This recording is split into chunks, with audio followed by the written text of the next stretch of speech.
Welcome back, dear viewers, and as we said earlier that in our second segment for today we will talk about cultural development and architecture for all ages. And today we are delighted to be joined by our dear guest Heba, Safy, Professor of Architecture and Urban Design and member of International Union of Architects. Good morning. Good morning. So, Dr. Heba, we were just talking about the importance of architecture, and first define to us the concept of cultural development that is linked to architecture and urban development. Okay, basically the concept of cultural development is to raise awareness between people of all ages, everywhere in Egypt, for example, of all specialities related to anything: art, architecture, music, literature, theater, crafts, whatever that is related to our culture.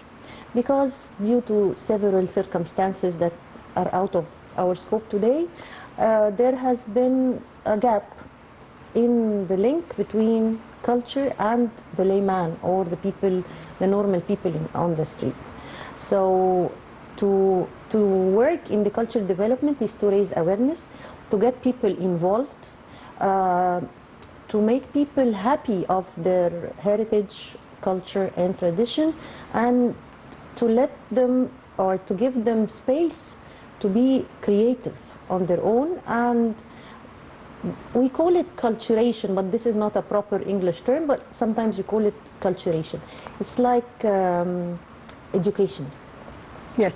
So, Dr. Heba, why is architecture considered an effective element in forming the awareness and culture of people in their childhood? We live in architecture, we live in buildings. So the buildings shape us, they shape our mood. True, yes. Since we wake up in the early morning. Good vibes or bad vibes. Yes. And if it's well lit, we don't need electricity, and we keep our sight. If it's well ventilated, we are better and healthier. If we have a beautiful scene or a view from our window that pleases us, and good mood. Yes. In addition to the fact that sometimes you live in a house or in an apartment and you curse the architect, who did this? Didn't he ever consider that my mother is old, or that there will be an old person living here? Or he didn't care about the storage areas? Or what about those staircases? Why they are so high and inconvenient for my knee? So it relates to all aspects and all walks of life. True. So also, how can the urban design and the architecture affect the behavior of people and daily life? That's a very good question. Thank you for it. Because when you are stuck in the transportation, for example, how do you feel? Yes, I feel like depressed. Depressed? Yes. Anxious? Anxious. Angry? True. When you are in a place with plants, or it smells good, or there is a source of water that soothes the ambience, the atmosphere, how do you feel? Yes, it changes my mood. Definitely. Yes. When you are somewhere in the city and you need a pharmacy and you can't find it, how do you react?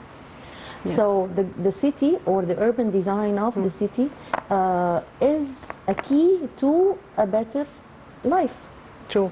So we need to deal with that as the basic source for our health, for our mood, for our pleasure and passion to go to work. If I come to the building and I find it dark, if I cannot find a place to park, there is no electricity, I always hear noises from the neighbors that interrupt what I'm doing, this is not a good, healthy life. So can you give us some tips for people, things they can do in their homes to give them better vibes, to make them more at ease, simple things that can change the whole vibe of the house? Okay, basically there is a science for that, but for the everyday activities in the house that can a little Change better, the mood. yes, open the windows. Yes. Maybe you can plant some Pots, of the even plants. small pots. Of course, small Yes. pots that you may use as herbs, or maybe insect repellents, or may give you a pleasant smell, or that produces oxygen. We always have learned that the plants take the oxygen in the room. However, there are several plants that give oxygen and give calmness. And if we go to the science of energy, there are other plants that give good energy and positive energy in the house. That's one thing. The other thing is to declutter. Declutter. Yes. Get rid of anything that you don't use. The science of energy as well mentions that this holds or carries negative energy. Also, make your house always calm by, if it's small, make it in light colors, not bright, not strong, clean, and make, for example, with the with the orange, peel the orange and put some cinnamon, and you will have a beautiful smell at home. Orange and cinnamon together. Okay. So back to our questions, Dr. Heba.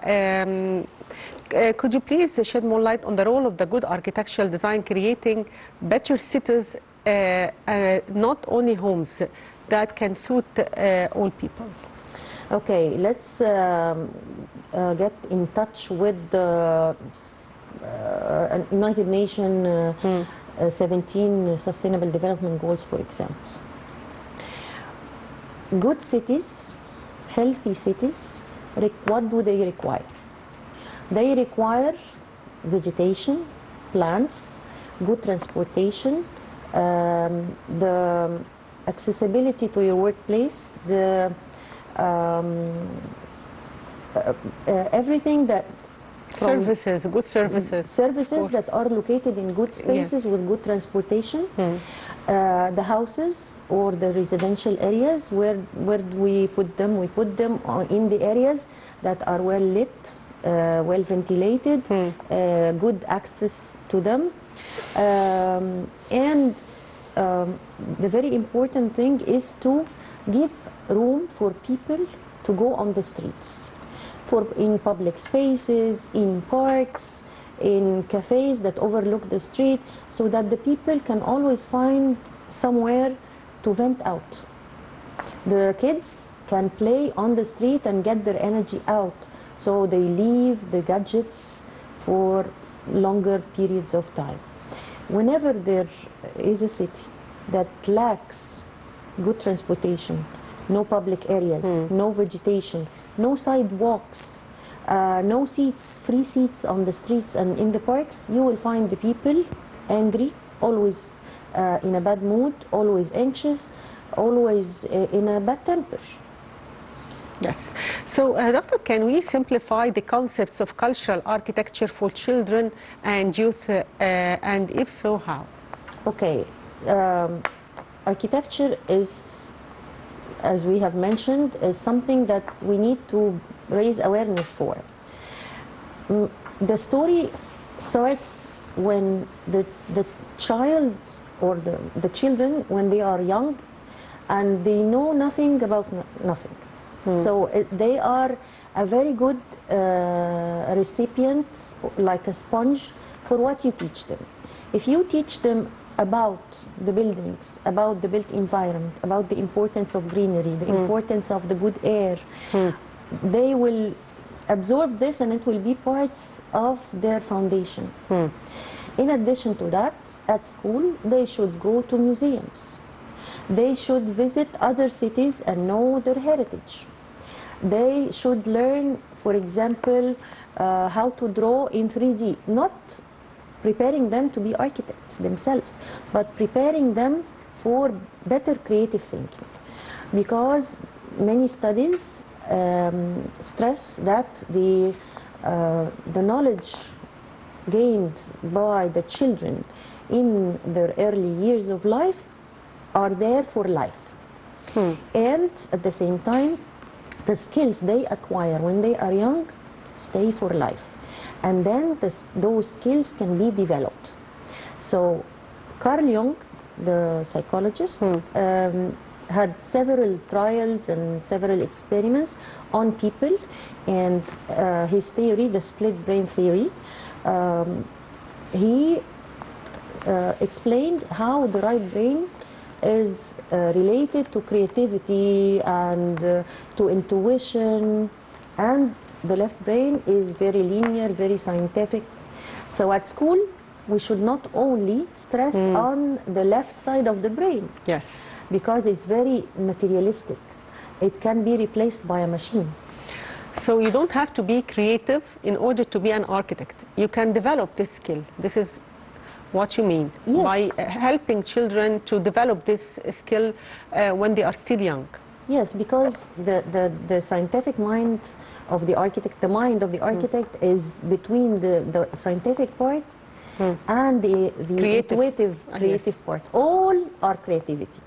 So it's between the freedom on the right side and the very scientific, linear on the left side. When you combine both, you have the knowledge and you have the application.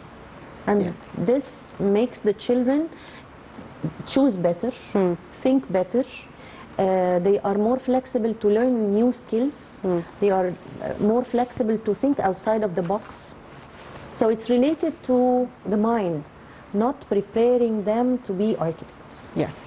So to what extent also does architecture affect the national identity and the sense of belongings to a certain place? Okay. When you have a mental image of Cairo, what comes to your mind? Minarets, maybe? Minarets, yes, the city of 1,000 minarets. Yes. So it relates to the identity. So there is this, how do I say it, mental image. Let's say it is a mental image. It doesn't necessarily stress that, oh, Cairo will be always medieval or will be always Islamic or related to this kind of architecture. No, but in general, when you think of Paris, you think of certain, it comes to your mind certain buildings or certain images of buildings. When you speak or talk about the Middle East, you see several certain images that relate and so on. So, but it's not only about the image. It's also about the crafts, the arts, the language, the stories, and what incubes all of that, it's architecture. So my dream is when I walk in an old district, I can feel, I can get the entire essence. Not only when I go inside a historic building, oh yes, that is identity. No, it's the overall ambiance. You know, the YouTubers that go viral these days, they talk about the Egyptian people. They talk about their generosity, their sense of humor, and so on. What about the entire city? And yes, our city is divided to several identities. We have the ancient, we have the medieval, we have the 19th and early 20th century, we have the modern or the contemporary. So this relates to the cultural identity. Yes, true. And how vital is to merge the architecture culture in education, not just in the faculties of engineering? Yes, okay. The students come to the faculties of engineering and the departments of architecture. They have no idea whatsoever what is architecture about. They think something that architecture is drawing. Drawing designs. Yes. This is also what I think about architecture. Where do those designs come from?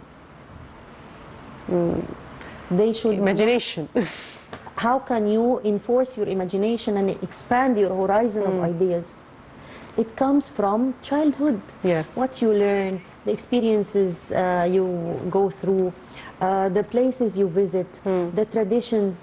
The traditions, for example, can you design a house in Nubia without studying how the Nubians live? No. What if you knew about the Nubians from a song or from a book or from a story? Or they have colorful houses, maybe. Yes, but there are other more than colorful houses. They have a certain weather. They have certain building materials. They have certain traditions and privacy issues. They have certain celebrations that they make places for in their built environment. They deal with their agriculture in a different way other than the people living in the delta. So can you place all this kind of information at once when they go to the Faculty of Engineering, or should it be built step by step since childhood, yes, the early true. childhood? So through school curricula, through extracurricular activities outside of the school, in theaters, on the TV, through field trips, through activities in the club, through movies, through social media, maybe. Yes, definitely the social media, because it's the new television, it's the new newspaper, it's the new radio, it's everything. Yes, true. Finally, I'd like to thank you, Dr. Heba Safy, Dean Professor of Architecture and Urban Design and member of the International Union of Architects. Thank you for being with us today. It was a pleasure. It's my honor to be on the Egyptian TV. Thank you, Dr. Heba. And by that, dear viewers, we come to the end of today's edition of The Breakfast Show. Thank you for watching.